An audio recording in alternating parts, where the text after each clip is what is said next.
Maka jamaah yang insya Allah kita sama dirahmati Allah Subhanahu Wa Taala. Ayo kita berpolitik, tapi politik untuk kepentingan agama. Jangan menggunakan agama untuk kepentingan politik.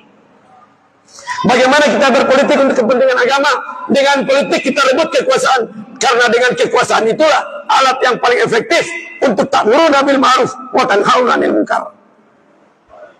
Man ra'a minkum munkaran falyughayyirhu bi yadihi fa illam yastati' bi lisanihi fa illam yastati' bi qalbihi fadzalikal ad'aful iman. Jika melihat suatu kemungkaran, jika melihat suatu kemaksiatan, cegah dengan tanganmu. Fa illam yastati', jika tidak mampu mencegah dengan tangan, cegah dengan lidahmu, lisan ataupun lisan.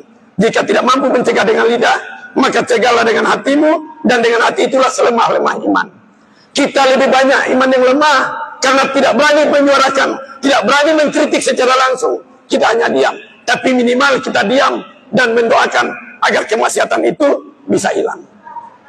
Di level kedua, ketika kita melihat suatu kemungkaran, korupsi, nepotisme di mana-mana, perjudian, prostitusi di mana-mana, wajib kita ingatkan secara lisan.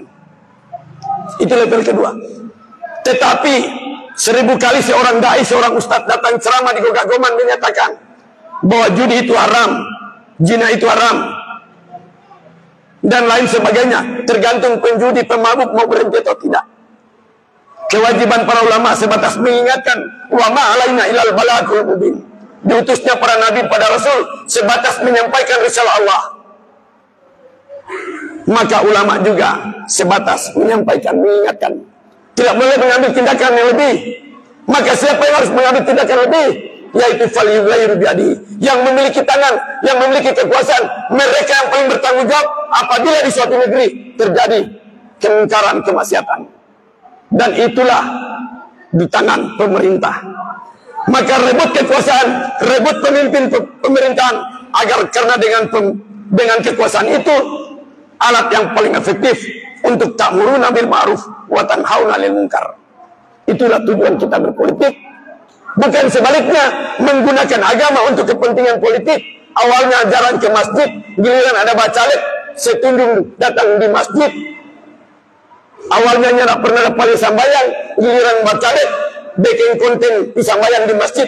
Ini namanya menggunakan agama untuk kepentingan politik, dan ini yang tidak dibenarkan. Sifat riya sudah sangat jelas. Insya Allah kita masuk dalam golongan hamba Allah yang senantiasa terus berpegang teguh kepada kitab Allah dan as-sunnah Rasul dalam menjalankan berbagai aktivitas keseharian. Barakallahu li wa lakum bil Qur'anil karim wa nafa'ni wa iyyakum bima fihi minal ayati wal dzikril hakim.